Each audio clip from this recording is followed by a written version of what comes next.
الهادي قطب الأولياء غوث الزمان سجد رشين حضور پاک قبلہ و کعبہ با خدا سر حضور پاک قبلہ و کعبہ با خدا فقد قال الله تعالى في كلامه المجيد والفرقان الحميد فأعوذ بالله من الشيطان الرجيم بسم الله الرحمن الرحيم إن الله وملائكته يصلون على النبي يا أيها الذين آمنوا صلوا عليه وسلموا تسليما اللهم صل على مولانا محمد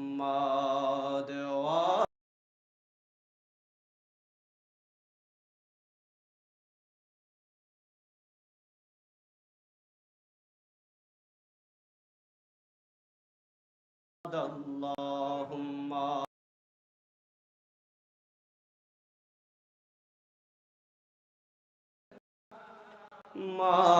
مولانا محمد وعلى آله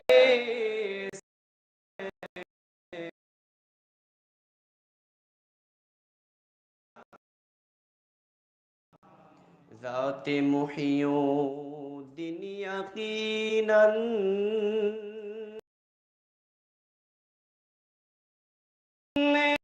उनकी ज़ात है मुमिनों इसे बात मान लाना चाहिए अल्लाहुम्मा सल्ले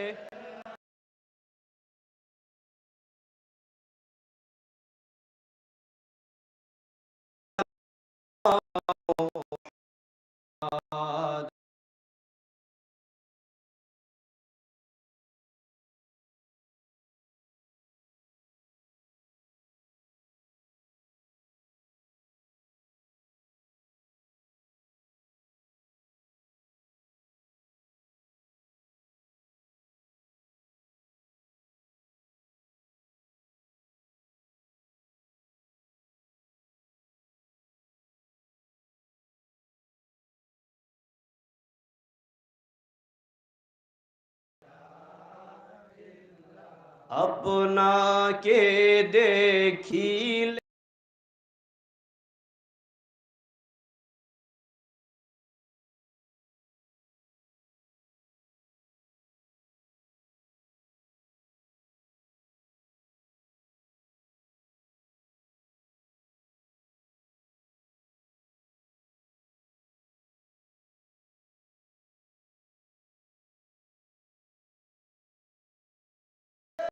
দিবে দেখা উম্মতের কান্ডার নবীজি আল্লাহ আল্লাহ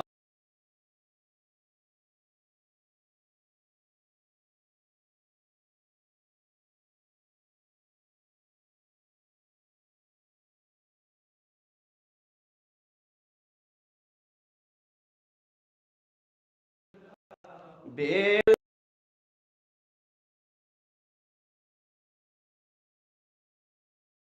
জানের জান বেলায়েতের বাদশাহ আলী নবীর জানের জান মা ফাতিমা হাসান হুসাইন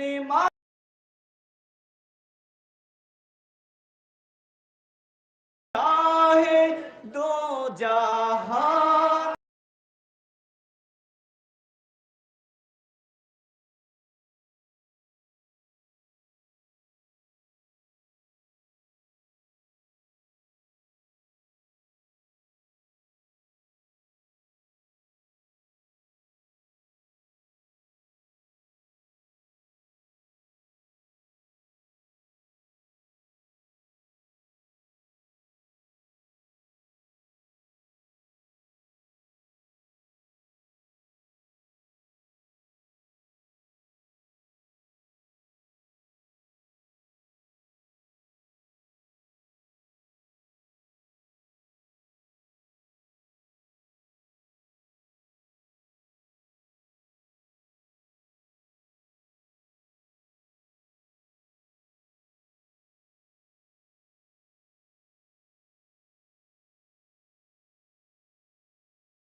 আমাদেরকে এখানে বসার জন্য আমরা লক্ষ কোটি শুকরিয়া স্বরূপ মহান আল্লাহর দরবারে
নবীকে হুজুর কেবলা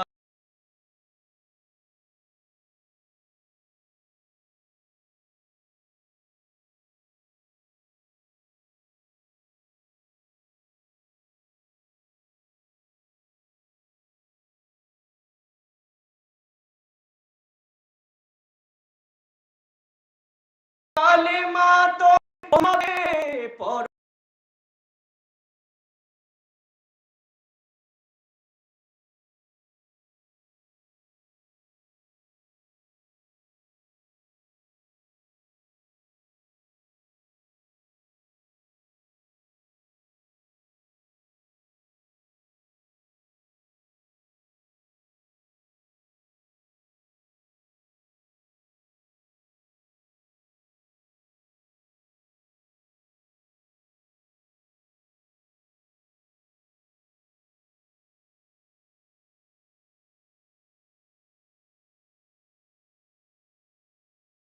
হুজুর রশিদ সাহা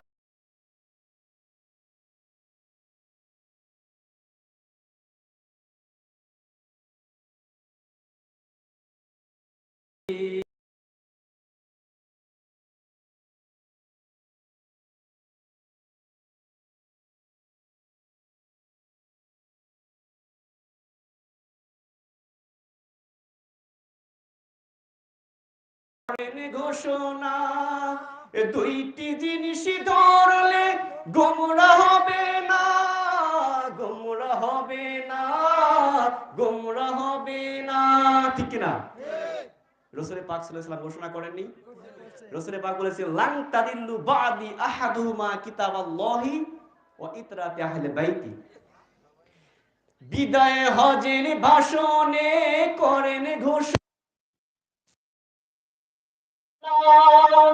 দুইটি জিনিস ধরলে গোমরাহ হবে না, গোমরাহ হবে না, গোমরাহ হবে না। একটি কোরআন আরেকটি নবী, আওলাদে নবী, হুজুর কিবলা ইয়াসুব শাহ আলে নবী, হুজুর কিবলা রশিদ শাহ আলে নবী, হুজুর কিবলা রশিদ শাহ আলে নবী। তাদের দামান ধরলে নবীকে পাবি, স্বয়ং আল্লাহকে পাবি। হুজুর কিবলা ইয়াসুব শাহ আলে নবী, হুজুর কিবলা রশিদ শাহ আলে নবী, হুজুর কিবলা রশিদ শাহ আলে নবী। সকলে বলুন সুবহানাল্লাহ। সম্মানিত হাজরিন, আমি আপনাদের সামনে অল্প কিছু কথা বলবো, আমার সময় সংক্ষেপ করে দিয়েছে। যাই হোক, যে বিষয়টা আপনাদের সামনে আলোচনা করব সেটা হচ্ছে হযরতে শেরে খোদা হায়দারে কাররার আলী ইবনে আবি তালিব আলাইহিস সালামের সম্মানিত আব্বাজান, যিনি রাসূল পাক সাল্লাল্লাহু আলাইহি সাল্লামের 8 বছরের পর থেকে ওনার ইন্তেকাল পর্যন্ত রাসূল পাকের দেখভাল করেছেন। তার জীবিত থাকা অবস্থায় মক্কার কোনো কাফের মুশরিক রাসূলের উপরে আঙ্গুল তুলে কথা বলতে পারেনি। তিনি হচ্ছেন 1 নম্বর ব্যক্তি, তিনি হচ্ছেন খাজায়ে খাজা হযরতে আবু তালিব আলাইহিস সালাতু ওয়াস সালাম। সুবহানাল্লাহ। হযরতে খাজা আবু তালিব আলাইহিস সালামের শানে আপনাদের সামনে অল্প কিছু কথা বলবো। মূলত কথা হচ্ছে হযরতে আবু তালিব আলাইহিস সালাম উনি ছিলেন হাশিমি গোত্রের, আর হাশিমি গোত্রের শত্রু রাসূল পাকের আগমনের আগ থেকেই, যার কারণে রাসূল পাক সাল্লাল্লাহু আলাইহি সাল্লামের আব্বাজান আম্মাজানকেও বলা হয়েছে মুশরিক। নাউজুবিল্লাহি মিন যালিক বলুন। হযরতে আবু তালিব আলাইহিস সালামকেও এটা বলা হয়েছে। এখন আপনাদের সামনে আমি যে আবু তালিব আলাইহিস সালামকে যে মুশরিক বলা হলো, কাফের বলা হলো, তো যেই বিষয়টার উপরে ভিত্তি করে বলা হয়েছে ওটা আপনাদের সামনে রদ করব অল্প কিছু সময়ের মধ্যে। ততক্ষণ থাকবেন তো? শুনুন, এটা সুর দিয়ে না, বুঝার বিষয় আপনি একটু বুঝবেন কষ্ট করে। ঘুম আসতেছে? আলহামদুলিল্লাহ। কুরআন পাকের 2টি আয়াত, একটি হচ্ছে সূরাতুত তওবার 113 নম্বর আয়াত এবং আরেকটি হচ্ছে সূরাতুল কসাসের 56 নম্বর আয়াত।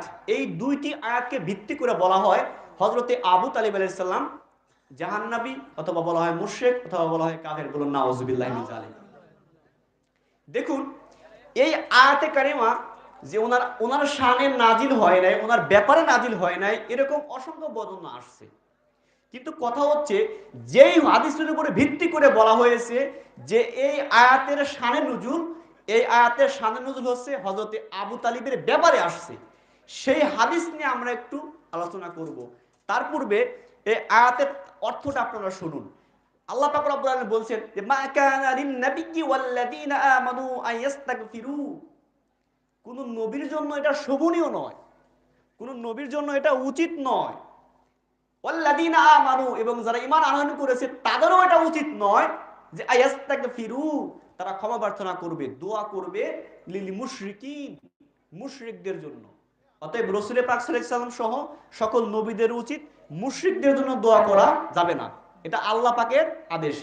তারা বলেছেন ওয়ালাউ কানু উলি কুরবা, যদিও তারা তার নিকট আত্মীয় হয়ে থাকে। মিন বাদি মা তাবায়্যানা লাহুম আন্নাহুম আসহাবুল জাহিম, এটা স্পষ্ট হয়ে যাওয়ার পরে যে তারা জাহান্নামের বাসিন্দা। এটা হচ্ছে আয়াতের শাব্দিক অর্থ। তারপরে আয়াত ইন্নাকা লা তাহদি মান আহবাবতা, যে হে রাসূল আপনি পারবেন না বা আপনি হেদায়েত করতে পারবেন না, মান আহবাবতা, সে যদি আপনার প্রিয়জন হয়ে থাকে, ওয়ালাকিন্নাল্লাহ ইয়াহদি মাইয়াশা, কিন্তু আল্লাহ রাব্বুল আলামিন পারবেন যাকে ইচ্ছা তাকে হেদায়েত করতে। এখন এই আয়াতের শানে নুজুলের মধ্যে বুখারী শরীফের মধ্যে 4 অধ্যায়ের মধ্যে প্রায় 6 থেকে 7টি হাদিস আসছে। ভাই আপনাদের সামনে বলি, আমাদের মাঝে অনেক বড় বড় আলেমরা বলে থাকে যে কি বলে থাকে, আসমানের নিচে জমিনের উপরে সবচেয়ে বড় নির্ভরযোগ্য কিতাব বুখারী শরীফ, বলে কি বলে না? আচ্ছা বলুন তো, রাসূল পাক সাল্লাল্লাহু আলাইহি সাল্লাম ইন্তেকালের পূর্বে কিয়ামত অবধি যা কিছু ঘটবে বড় বড় গুরুত্বপূর্ণ ঘটনা বলছেন কি বলেন নাই? আচ্ছা বলুন তো, কিয়ামতের আলামত, বড় আলামত, ছোট আলামত, এ সকল কিছু বলছেন কি বলেন নাই? যত বড় কিছু ঘটবে সকল কিছু আমার রাসূল পাক বলে গেলেন, কিন্তু ওনার জীবনে কি কখনো এটা বলছেন যে আমার সময়ে কোরআনের পরে আসমানের নিচে জমিনের উপরে বড় একটি কিতাব রচনা করা হবে? এই বিষয়ে কোনো ইশারা ইঙ্গিতে ডাইরেক্ট ইনডাইরেক্ট কোনো বর্ণনা আসছে? কেউ বর্ণনা করতে পারবে না। তো যদি এটা আমরা বলে থাকি কোরআনের পরে আসমানের নিচে জমিনের উপরে সবচেয়ে নির্ভরযোগ্য গ্রন্থ হচ্ছে বুখারী শরীফ, তাহলে এই আয়াতের ব্যাখ্যায় যে হাদিসটা আনছে আপনাদের সামনে যদি বলি, আপনারা শুনবেন যে এই হাদিসটা ইমাম বুখারীর যে শর্ত অনুযায়ী উনি হাদিসগুলো একত্র করেছেন।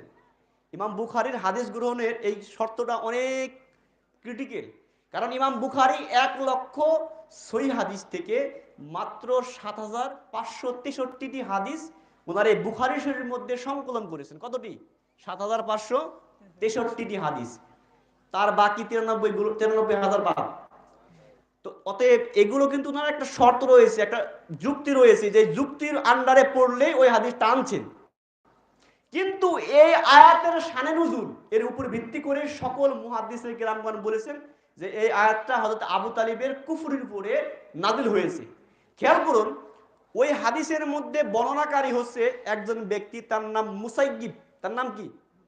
মুসাইয়িব। আপনাদের মনে থাকবে, আপনাদের সামনে কোনো ব্যক্তি যদি এর পরবর্তী সময়ে বর্ণনা করতে আসে যে আবু তালিব জাহান্নামী, এবং একটা কিতাব আছে আপনাদের এলাকা আছে কিনা জানি না, বারাসতের খুতবা, সারসিনা প্রকাশনী থেকে প্রকাশিত। এই খুতবার মধ্যে আবু হুরায়রা থেকে হাদিস বর্ণিত যে আল্লাহ রাব্বুল আলামিনের হাবিব জনাবে মুহাম্মদুর রাসূলুল্লাহ সাল্লাল্লাহু আলাইহি ওয়াসাল্লাম ইরশাদ করেছেন, জাহান্নামের মধ্যে সর্বনিম্ন আযাব দেওয়া হবে হযরত আবু তালিব আলাইহিস সালাম। নাউযুবিল্লাহি মিন যালিক। কেন? কারণ উনি ছিল কাফের। নাউযুবিল্লাহ বলুন না। এই হাদিসটি স্বয়ং কোরআনে পাকের আয়াতের বিপরীত। কারণ আল্লাহ রাব্বুল আলামিন বলেছেন কাফেরের কখনো কম আযাব হবে না। কি হবে না? যে কাফের তার আযাব আল্লাহ পরিপূর্ণ আযাব দিবেন, ওর কোনো শাস্তি কম। কোরআনের আয়াতের বিপরীতে যদি হাদিস যায়, ওই হাদিসটা হাদিস, তাহলে হাদিস শেষ। আরেকটা শুনুন, ইমাম বুখারী রাহমাতুল্লাহ যে হাদিসটি উনি আনছেন, আবু হুরায়রা রাদিয়াল্লাহু তাআলা আনহু উনি ইসলাম গ্রহণ করেছেন 6ষ্ঠ হিজরিতে 628 খ্রিস্টাব্দে। তার পূর্বে বুখারী শরীফের যে রাবি আবু হুরায়রা রাদিয়াল্লাহু তাআলা আনহু, উনি না ছিলেন মদিনায়, না ছিলেন মক্কায়, ওনার বাড়ি ছিল ইয়ামেনে। কোথায়? আর হযরত আবু তালিব আলাইহিস সালাম উনি ইন্তেকাল করেছেন 620 খ্রিস্টাব্দে, হিজরতে 2 বছর পূর্বে। তাহলে বলুন, মক্কা শরীফের মধ্যে উনি ইন্তেকাল করেছেন। আর হযরতে আবু হুরায়রা উনি ইসলাম গ্রহণ করেছেন হযরতে আবু তালিব আলাইহিস সালামের ইন্তেকালের 8 বছর পরে। কত বছর পর? 8 বছর। আপনারা কোন কথা বুঝতেছেন? হযরতে আবু তালিব আলাইহিস সালামের ইন্তেকালের 8 বছর পরে হযরতে আবু হুরায়রা ইসলাম গ্রহণ করেছেন। তাহলে উনি এটা কিভাবে বর্ণনা করলেন যে ওনার ইন্তেকালের সময় এই আয়াত নাযিল হয়েছেন? কিভাবে এটা বলে? তখন তো তিনি ইসলামই গ্রহণ করেন নাই, কাফের ছিলেন। তো এটা কিভাবে, এই বর্ণনা কি কখনো সহি হতে পারে? আচ্ছা শুনুন, এটা হচ্ছে একটা সামথিং, একটা যুক্তি। এর পূর্বের আয়াত যে ইন্নাকা লা তাহদি এবং মা কানা লিন নাবিয়্যি, এই দুই আয়াত যে ইমাম আবু তালিবের উপরে তোহমত দেওয়া হয়েছে, তার বড় প্রমাণ হচ্ছে এই হাদিস। বুখারী শরীফের মধ্যে 4 অধ্যায়ের মধ্যে হাদিসটা আসছে। খেয়াল করুন, হযরত সাঈদ ইবনে মুসাইয়িব উনি বর্ণনা করতেছেন। সাইদ ইবনে মুসাইব উনি ছিলেন তাবি, উনি কিন্তু সাহাবী না, নাকি তাবি। আর মুসাইয়াব উনি ইসলাম ধর্ম গ্রহণ করেছেন মক্কা বিজয়ের সময় 630 খ্রিস্টাব্দে। কত খ্রিস্টাব্দে? 630। অথচ উনি কি বর্ণনা করতেছেন শুনুন। আন সাইদ ইবনুল মুসাইব আন আবিহি আন্নাহু আখবারাহু আন্নাহু হযরত আবা তালিব আল ওয়াফাতু জাআহু রাসূলুল্লাহ সাল্লাল্লাহু আলাইহি ওয়া আলিহি ওয়াসাল্লাম ফাওয়াজাদা ইনদাহু আবা জাহলিন ওয়া আবদুল্লাহ ইবনে আবি উমাইয়া ক্বালা রাসূলুল্লাহ সাল্লাল্লাহু আলাইহি ওয়াসাল্লাম লি আবি তালিব ইয়া আম্মি কুল লা ইলাহা ইল্লাল্লাহ।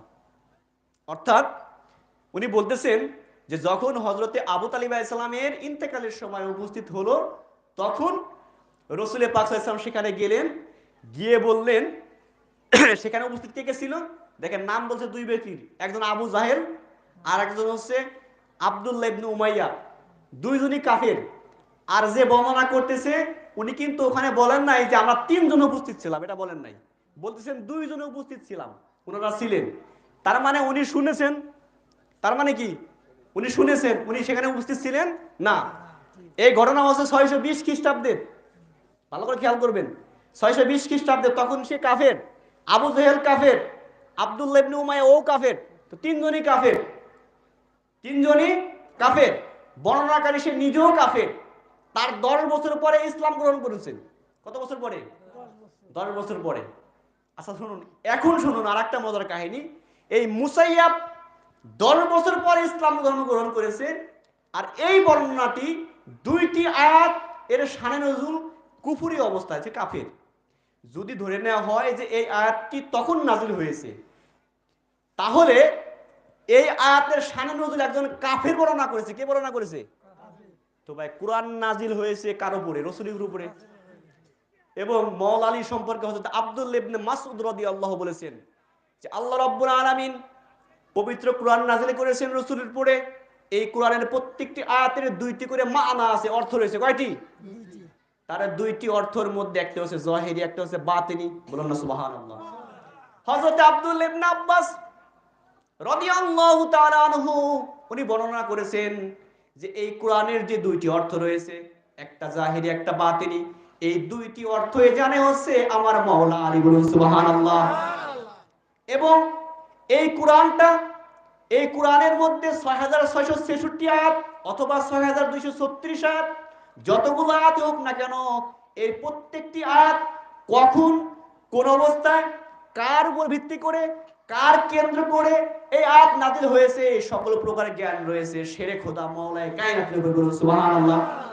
উনি জানতেন, উনি জানতেন এটা যে কোরআনটা কোথায়, কার উপরে, কোন ঘটনাকে কেন্দ্র করে নাযিল হয়েছে এটা জানতেন। তো এত বড় একটা কথা হযরতে মাওলা আলী আলাইহিস সালামের আব্বাজানের উপরে নাযিল হলো, রাসূল পাক সাল্লাল্লাহু আলাইহি ওয়াসাল্লাম থেকে কিন্তু একটা হাদিসও এই ব্যাপারে বর্ণনা হয় নাই, এবং মাওলা আলী থেকেও না। হযরতে আব্দুল্লাহ ইবনে আব্বাস উনি ছিলেন ফাকিহ, উনার থেকে বর্ণিত হয়নি। একজন কাফের বর্ণনা করতেছে যে 20-10 বছর আগে হযরতে মাওলা আলীর আব্বাজান ইন্তেকাল করেছেন, তো তার কেন্দ্র করে এই দুইটি আয়াত নাযিল হয়েছে। এই বর্ণনাটা ইমাম বুখারী রওয়ায়াত করেছে। কে? এখন শুনুন, এই যে মুসাইয়াব থেকে একমাত্র তারই ছেলে সাঈদ এই হাদিস বর্ণনা করেছে। এছাড়া মুসাইয়াব থেকে কোন সাহাবী, রাসূল পাকের 1,24,000 সাহাবায়ে কেরাম ছিল, একজনও বর্ণনা করেনি, একমাত্র তার ছেলে বাদে। তার ছেলেই বর্ণনা করেছে আবু তালিব আলাইহিস সালামের বিরোধিতার উপর। এজন্য এই বুখারী শরীফের শরহ লিখেছেন হযরত আল্লামা কিরমানি, উমদাতুল কারীর শরহ আল্লামা বদরউদ্দিন আইনি, আল্লামা নুরুল হক দেহলভী রহমাতুল্লাহ সহ অসংখ্য মুহাদ্দিসে কিরামগণ বর্ণনা করেছেন যে এই হাদিসের রাবী যে বর্ণনা রয়েছে, ইমাম বুখারীর শর্ত অনুযায়ী এই হাদিসের থাকার কথা ইমাম বুখারীর গ্রন্থের বাইরে। অর্থাৎ ইমাম বুখারী বলেছি প্রথমে যে 1,06 হাদিস থেকে মাত্র 7,563 হাদিস উনি যে সংকলন করেছেন, এই শর্তের মধ্যে এই হাদিসটা পড়ে না, কিন্তু তবুও তিনি আনছেন। শুধু তাই নয় সম্মানিত হাজির, এমন কিছু বাবের মধ্যে হাদিসগুলো আনছেন যে প্রথম বাবের নাম দিয়েছেন যে কলাল মুশরিক ইনদাল মাউতি লা ইলাহা ইল্লাল্লাহ। একজন মুশরিক যখন ইন্তেকালের সময় লা ইলাহা ইল্লাল্লাহ বলে, দেখেন বাবের নাম দিয়েছেন এমন একটা বাব যে ওই বাবের মধ্যে, ওই অধ্যায়ের মধ্যে এই হাদিসটা আনছেন তার মানে ইমাম বুখারী প্রমাণ করতে যাচ্ছেন যে ইমাম মাওলা আলী আলাইহিস সালামের আব্বাজান রাসূল পাকের চাচাজান হযরত আবু তালিব আলাইহিস সালাম মুশরিক ছিলেন, বলুন নাউজুবিল্লাহি মিন যালিক। এই হাদিসের সহি অসহি ব্যাপারে হযরত আব্দুল কিরমানি রাহমাতুল্লাহ আলাইহি উনি বর্ণনা করেছেন, যেহেতু এই হাদিসের বর্ণনাকারী এটা হচ্ছে মুরসাল হাদিস, অর্থাৎ যেই হাদিসের রাবি পরম্পরায় তাবির পরে সাহাবীর নাম বাদ পড়ে যায়, ওই হাদিসকে বলা হয় মুরসাল হাদিস। কি বলা হয়? সম্মানিত হাজিরিন, এই মুরসাল হাদিস কখনোই এমন ক্ষেত্রে গ্রহণ করা যাবে না যেটা ঈমান আকীদার ক্ষেত্রে ব্যবহৃত হয়। তো দেখেন হযরতে মাওলা আবু তালিব আলাইহিস সালামের ব্যাপারে যদি এই ধারণা আমরা কখনো করি, আমাদের ঈমানটা বরবাদ হয়ে যাবে। কারণ তিনি হচ্ছেন আহলে বায়াতে কিরামের মূল সেন্টার। বলুন সুবহানাল্লাহ। ইসলামের প্রথম দাওয়াত, আজকে আপনারা এখানে আসছেন, আপনার তাবারক দেওয়া হবে না নাকি? আপনারা তাবারক দেওয়া হবে না? সম্মানিত হাজিরিন, এই তাবারকের প্রথম রেওয়াজ ইসলামের মধ্যে হযরতে আবু তালিব আলাইহিস সালাম করেছেন। সুবহানাল্লাহ। যখন আমার রাসূল পাকের উপরে একটি আয়াতে কারিমা নাজিল হলো যে হে আমার রাসূল, আপনি আপনার নিকটাত্মীয়দেরকে ইসলামের দাওয়াত দিন। বলুন সুবহানাল্লাহ। ভীতি প্রদর্শন করুন। ওয়া আনদির আশিরাতাকাল আকরাবিন, এই আয়াত নাজিল হলো। তখন রাসূল পাক সাল্লাল্লাহু আলাইহি সাল্লাম হযরতে মাওলা আলী আলাইহিস সালামকে বললেন যে তুমি অর্গানাইজার হবে, তুমি ব্যবস্থাপক হবে, তুমি সকল কুরাইশদেরকে দাওয়াত দিবে তোমার বাড়িতে, সেখানে দাওয়াত করে ছাগলের গোশত পাকানো হবে। তো দেখেন পাকানোর পরে প্রথম দিন, দ্বিতীয় দিন, এভাবে তিনবার রাসূল পাক সাল্লাল্লাহু আলাইহি সাল্লাম হযরতে আবু তালিবের বাড়িতে আবু তালিবের টাকা খরচ করে মাওলা আলীর অর্গানাইজারের মাধ্যমে মাওলা আলীর ব্যবস্থাপনায় তিনবার দাওয়াত করে কুরাইশদেরকে ইসলামের দাওয়াত দিয়েছেন, আর উনি উনার নিজের টাকা খরচ করে খাওয়াইছেন। তো ইসলামের প্রথম এই দাওয়াতের ব্যবস্থা কে করেছে? আবু তালিব আলাইহিস সালাম। ওনার ফাজাইলে বলতে গেলে অনেক বলা যাবে, আমি শুধু রদ করার চেষ্টা করতেছি। যে একটা হাদিস দেখলেন, যে হাদিসের মধ্যে মুসাইয়াব এই বর্ণনাকারী, উনি ছিল কাফের। উনি কে ছিল? তো মক্কা বিজয়ের সময় যে ব্যক্তি ইসলাম গ্রহণ করে, তো উনি কি আরো 10 বছর আগে ওই আয়াতের শানেজুল বর্ণনা করতে পারে? এ তো পাগলও বিশ্বাস করবে না। কিন্তু তারপরেও ইমাম বুখারী কেন আনছেন এটা ওনার নিজের ইখতিয়ার এবং এটা ওনার নিজের আক্রোশ উনি ঢেলেছে। কেন? একটা ঘটনা বর্ণনা করি ইমাম বুখারী মুস্তাহিদ ছিলেন। কি ছিলেন? মুস্তাহিদ। কিন্তু উনি ছিলেন শাফি মাযহাবের, কিন্তু আমরা হচ্ছি হানাফি মাযহাবের। আমরা কি? হানাফি মাযহাবে, হানাফি। আমাদের হুজুর পাকগণ ওনারা হানাফি মাযহাবের অনুসারী। তো ভাই, আমরা অন্যান্য 3 মাযহাবকে শ্রদ্ধা করি, সম্মান করি, সকল উলামায়ে কেরামগণ করে থাকেন। কিন্তু ইমাম বুখারী এমন এক ব্যক্তি, এটা ইমাম আযম আবু হানিফা সম্পর্কে উনি এমনই কিছু কথা বলেছেন যেগুলো কোনো সাধারণ লোক বলার সাহস রাখে না। কারণ ইমাম বুখারীকে সকল উলামায়ে কেরামগণ সম্মান করেন, সেটা যে মাযহাবের হোক না কেন। এমনকি ইমাম শাফি রহমতুল্লাহ আলাইহি, যিনি আহলে বাইতের বড় প্রেমিক ছিলেন, উনি নিজে বলেছেন যে কোনো মাসআলার ক্ষেত্রে যদি উনি না বুঝতেন, উনি ইমাম আবু হানিফার মাজারে চলে যেতেন, সেখানে গিয়ে পাশে 2 রাকাত নফল নামাজ পড়তেন। নফল নামাজ পড়ে আবু হানিফার ওসিলা করে দোয়া করলে আল্লাহ রাব্বুল আলামিনের পক্ষ থেকে ওই মাসআলা তার কাছে সহজ হয়ে যেত। সুবহানাল্লাহ। এত বড় মাযহাবের একজন পণ্ডিত, ওনার ব্যাপারে ইমাম বুখারী বলেছে যে ইমাম আযম আবু হানিফা উনি মাত্র 3টি হাদিস জানতেন। বলুন নাউজুবিল্লাহ। আরো অনেক কিছু বলেছেন ইমাম আযম সম্পর্কে। তো দেখেন, একজন ব্যক্তি আপনার পক্ষে না থাকতে পারে, তাকে আপনি একজন আলেম, তাকে শ্রদ্ধা করার কথা বলতে পারতেন, কিন্তু এরকম জরাহা করেছেন, ওনার উপরে এত আক্রোশ ঢেলেছেন। তো অদ্রুপ ভাবে হযরতে আবু তালিব আলাইহিস সালামের উপরে আক্রোশ ঢেলেছে। কি আক্রোশে, কি শত্রুমি করেছে তার সাথে, এটা অজানা। আরেকটা বিষয় শুনুন, আপনারা জানেন যে একজন পুরুষের 14 জন মহিলা বিবাহ করা হারাম, ঠিক না? আপনারা জানেন না এটা? তার মধ্যে একজন মহিলা হচ্ছে দুধ বোন। কি দুধ বোন, তাই না? আপনার মধ্যে বুঝতেছেন? শুনুন, তো দুধ বোনের বিবাহ করা হারাম। অর্থাৎ একজন মহিলার দুধ যদি কোনো ছেলে মেয়ে পান করে, তাহলে ওই ছেলে মেয়ের মাঝে এই সম্পর্কটা হয়ে যায় হচ্ছে দুধ বোনের সম্পর্ক, দুধ ভাই বোন, ওদের বিবাহ বন্ধন হারাম।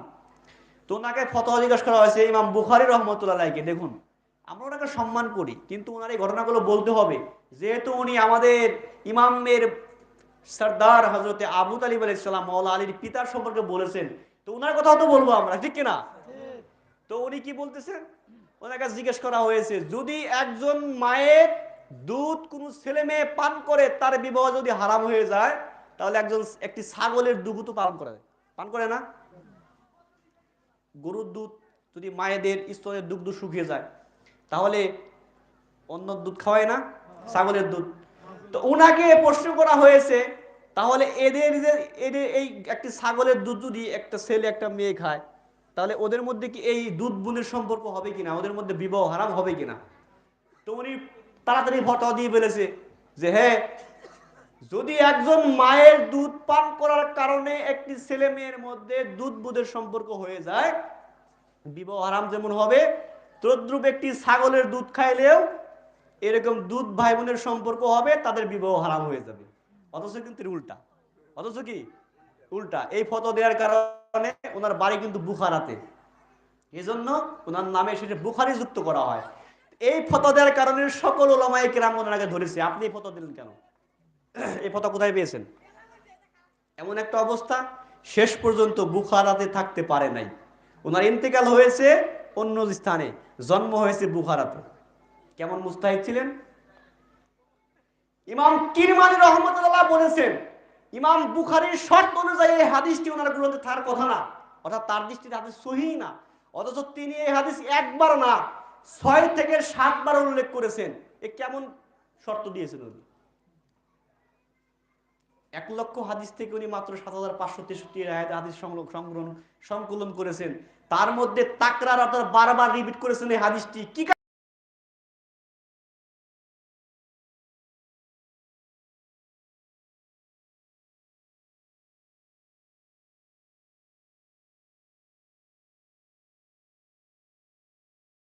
কারণ? দেখুন খেয়াল করে, আয়াতে আল্লাহ রাব্বুল আলামিন বলেছে ইন্নাকা লা তাহদি মান আহবাবতা, হে রাসূল আপনি কখনোই হেদায়েত করতে পারবেন না, এটা হচ্ছে আল্লাহ পাকের। অথচ আল্লাহ পাক আবার সূরার মধ্যে বলতেছে ইন্নাকা লা তাহদি। কোরআন এই আয়াতে বললো ইন্নাকা লা তাহদি, লাম আলিফ জবর লা, মানে লামে তাকিদ, হে রাসূল অবশ্যই আপনি হেদায়েত করতে পারবেন আলা সিরাতিম মুস্তাকিম, সিরাতে মুস্তাকিমিন আনার জন্য। বলুন সুবহানাল্লাহ। তা আপনি এই আয়াত দেখবেন ওই আয়াত দেখবেন না। এজন্য ওলামায়ে কিরামগণ বলেছেন এই আয়াতকে বলা হয় আয়াতে মুতাশাবিহাত। কোরআন শরীফের মধ্যে আয়াত আছে দুই প্রকারের আয়াত, একটা হচ্ছে আয়াতে মুহকামাত আর একটা হচ্ছে আয়াতে মুতাশাবিহাত। একটা হচ্ছে স্পষ্ট আয়াত আর একটা হচ্ছে অস্পষ্ট আয়াত। তো স্পষ্ট আয়াতের ব্যাপারে আলোচনা করার কথা, যেখানে অস্পষ্ট আয়াত ওগুলো ছেড়ে দিতে হবে, ওগুলো আল্লাহ আল্লাহ রাসূল এবং আহলে বায়াতে কিরামগণ ভালো জানেন। তো এই আয়াতের ব্যাখ্যায় এটা ওনারা একটা গ্রহণ করেছেন, একটা মত। কিন্তু আমাদের দেশে এমন একটি বিষয় প্রচার হয়ে গিয়েছে, ওই যে খুতবার কথা বললাম, জুমার খুতবায় খুব সুন্দর করে বলে যে জাহান্নামের মধ্যে সর্বনিম্ন আযাব হবে আবু তালিবের, নাউজুবিল্লাহ, এরকম কথা বলে। আস্তাগফিরুল্লাহ। অথচ ওই হাদিসের বর্ণনাকারী আবু হুরায়রা, প্রথমে বলছি আবু হুরায়রা ইসলাম ধর্ম গ্রহণ করেছে 8ম হিজরিতে, আর আবু তালিব আলাইহিস সালাম ইন্তেকাল করেছেন 620 খ্রিস্টাব্দে। তার মানে হিজরির শুরুই হয় নাই, হিজরতের 2 বছর পূর্বে উনি ইন্তেকাল করেছেন মক্কাতে। আর উনি ইসলাম ধর্ম গ্রহণ করেছেন হচ্ছে খায়বারের যুদ্ধের সময়, খায়বারে। কোথাকার কথা কোথা লাগাই দিছে। এটা হচ্ছে ইমাম বুখারীর এই বর্ণনা। অতএব ইমাম বুখারী শরীফের বর্ণনা এটা পাইলেই আমরা বলবো না আসমানের নিচে জমিনের উপরে কোরআনের পরে শ্রেষ্ঠ কিতাব বুখারী, না না, এটা আপনার কথা, এটা আপনার গায়ের জোরে বললেন এটা। অথচ ইমাম বুখারীর অনেকগুলো এই বুখারী শরীফের শরহ ব্যাখ্যা গ্রন্থ, তার মধ্যে একটি ব্যাখ্যা গ্রন্থ হচ্ছে একটি ব্যাখ্যা গ্রন্থের নাম ফাতহুল বারী। এই ফাতহুল বারীর মধ্যে মুকাদ্দমা ভূমিকার মধ্যে আল্লামা ইবনে হাজার আসকালানী বলেছেন, ইমাম বুখারীর মধ্যে যতগুলো রাবি বর্ণনাকারী আনছেন তার মধ্যে উনি বলেছেন মাশহুর বুখারী নওয়াজ, হযরতে আল্লামা ইবনে হাজার আসকালানী बुखारी और मुस्लिम के रावियान का मुवाजना करते हुए फरमाते हैं कि बुखारी के जिन रावियों की तदईफ हुई है उनके तादाद 80 है और मुस्लिम के ऐसे रावियों की तादाद 107 है। তিনি বলতেছেন যে বুখারী শরীফের সকল রাবি সকল হাদিসের দিক থেকে হাদিসটা সহিহ না, রাবির দৃষ্টিকোণ থেকে। ভাই হাদিস তো রসুলের পাকের, ওটা আবার সহিহ হয় নাকি? রসুলের কথা তো রসুলের কথাই, কিন্তু রসুলের কথা হলেও হাদিসটা সহিহ, হাদিসটা জয়ীফ, হাদিসটা মুরসাল, এগুলো হয় বর্ণনাকারীর কারণে। তো উনি বলতেছেন এরকম বর্ণনাকারীর সংখ্যা ইমাম বুখারীর মধ্যে 80 জন আছে। কয়জন? বুখারী শরীফের হাদিস পাইলেই সহিহ এমন কথা বলা যাবে না, কারণ হযরতে আবু তালিবের ব্যাপারে যে বর্ণনা আসছে এগুলো নির্ভরযোগ্য নয়। একবার দরুদ শরীফ পড়ে, আল্লাহুম্মা সাল্লি আলা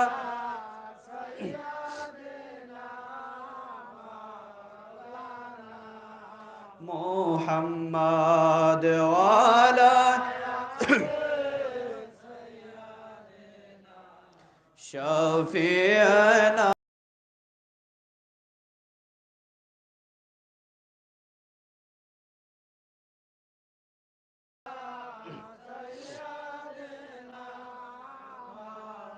লানা মুহাম্মাদ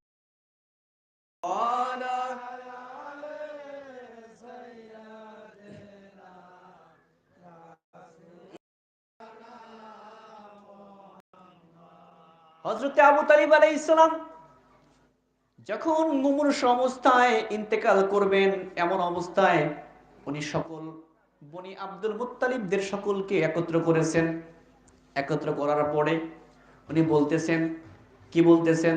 হাদিসের মধ্যে আসছে, হযরতে আল্লামা জালালউদ্দিন সিউতি তার খাসায়েসুল কুবরার মধ্যে বর্ণনা করেছেন যে হাদিসের রাবি হযরতে ইবনু সাদ আব্দুল্লাহ ইবনে সাআলাবা, উনি বর্ণনা করতেছেন যখন হযরত আবু তালিব আলাইহিস সালামের ইন্তেকালের সময় আসলো, উনি সকলকে ডেকে একত্র করে বললেন, ফাকালা লান তাজালু বিখাইরিন মা সামি'তুম মিন মুহাম্মাদিন, খবরদার খবরদার তোমরা এটা শুনে রাখো, যতক্ষণ পর্যন্ত তোমরা আমার ভাতিজা হযরতে মুহাম্মদ সাল্লাল্লাহু আলাইহি সাল্লামের কথা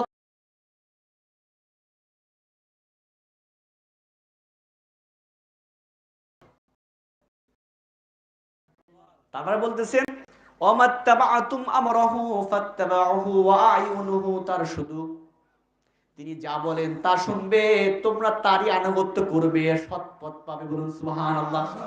সম্মানিত হাজিরিন, যদি তিনি রাসূল পাক সাল্লাল্লাহু আলাইহি সাল্লামের রিসালাতকে না মানতেন তাহলে কেন তিনি এই কথা বললেন?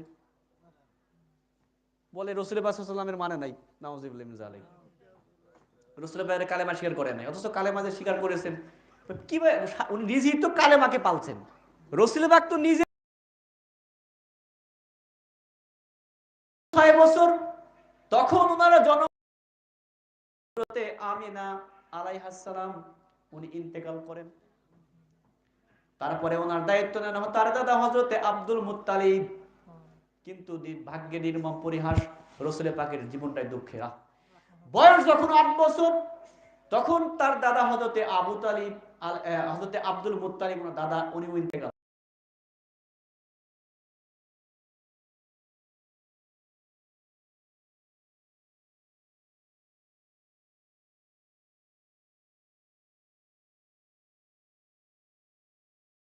এর নেই মা, একে তুমি দেখে শুনে রাখবে। বলুন সুবহানাল্লাহ।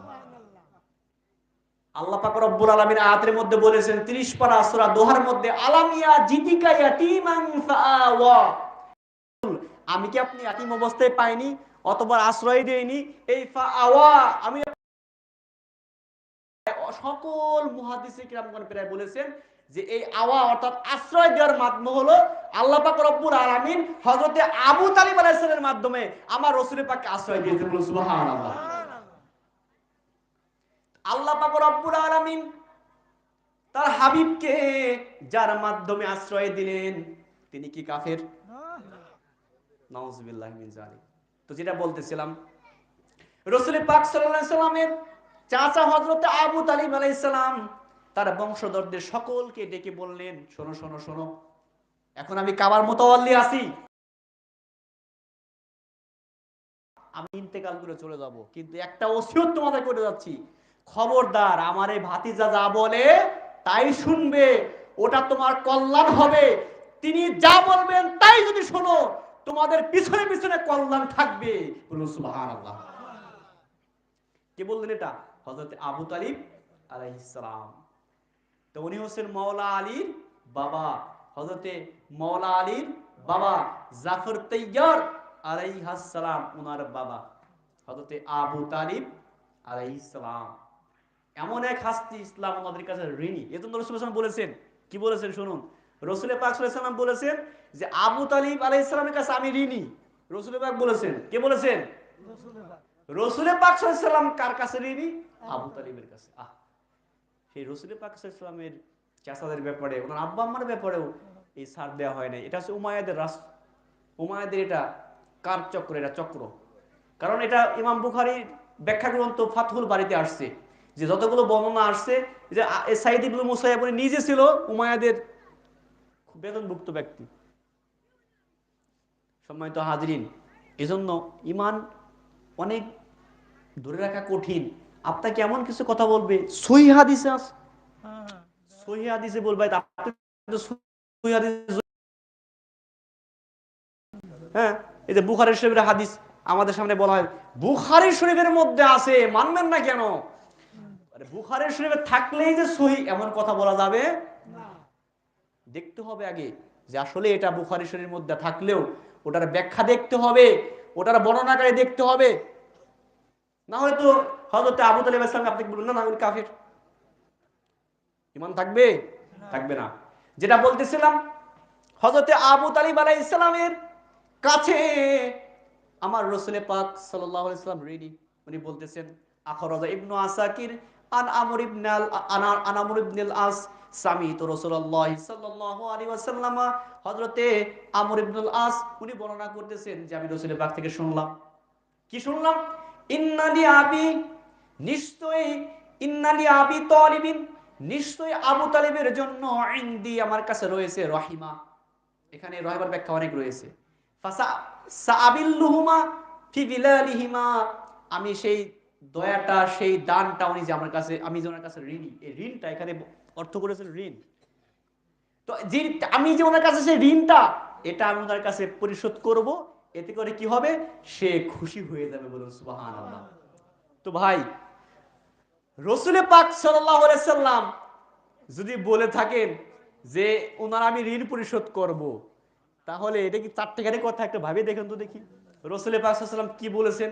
এবং অপর হাদিসের মধ্যে আসছে রাসূল পাক সাল্লাল্লাহু আলাইহি সাল্লাম তাকে শাফায়াত করবেন। কি করবেন? তো ভাই আপনি ওই হাদিস মানবেন, শাফায়াত হাদিস মানবেন না? আরেকটা কথা বলি আপনাদের, হুজুরে গাউসে পাক উনি বলেছেন যে নাজারতু ইলা বিলাদিল্লাহি, আমি এই সমগ্র রাজত্বকে আমি হাতের মুঠোয় দেখলাম, আমার কাছে মনে হলো খারদালাতিন, একটি শস্য দানার মতো। বলুন সুবহানাল্লাহ। ওনার কাছে একজন জাহান্নামী জান্নাতি ওনার কাছে করেন নাই এরকম বর্ণনা আপনারা শোনেন নাই? হুজুর গাউসে পাকের ওসিলায় উনি মসজিদ নামাজ পড়তেছেন, ওনার আব্বা উনি বাইরে বসে বসে জান্নাতীদের জুতো জাহান্নামীদের জুতো আলাদা করেছেন। করছেন কি করেন নাই? হুজুর গাউসে পাকের ওসিলায় যদি জাহান্নামী জান্নাতি হয়ে যেতে পারে, মুজাদ্দিদ আল-বাসানি একজন ওলি, ওনার একজন ওনার ছেলের একজন উস্তাদ, উনি ওনার পড়াতে আসছে, কিছুদিন পড়ার পরে বলতেছে সন্তানদেরকে যে বাবা তুমি এই শিক্ষকের কাছে পড়বে না। তো কেন পড়বো না? তো বললো যে এই শিক্ষক হচ্ছে দুর্ভাগ্য, উনি দুর্ভাগা, উনি জাহান্নামী। তো ওই সন্তানও, সম্মানিত হাজিরিন, হ্যাঁ শেষ করে দেবো। যে কথাটা বলতেছিলাম শুনুন, হযরতে মুজাদ্দিদ আল-বিসানি রাহমাতুল্লাহ বলতেছে যে এই সন্তান তোমরা এই এর কাছে পড়বে না, কারণ এই দুর্ভাগা জাহান্নামী। সন্তানও খুব চালাক, বলতেছে বাবা এই শিক্ষকের কাছে আমি পড়বো, কারণ ইনি এমন শিক্ষক, ইনার শিক্ষার ধরনটা আমাদের পছন্দ হয়েছে, ইনার কাছেই পড়বো। আমাদের বিশ্বাস আপনি এই ব্যক্তি জাহান্নামীকে জান্নাতে করে দিতে পারবেন। সুবহানাল্লাহ। তো পরে সন্তানের এই আবদারটা উনি রাখলেন, পরে উনি আল্লাহর কাছে দোয়া করলেন, পরে বললেন যাও তোমরা যদি বলেছো আল্লাহর কাছে প্রার্থনা করেছি, এই ব্যক্তি ছিল জাহান্নামী, হয়ে গেল জান্নাতে। সুবহানাল্লাহ।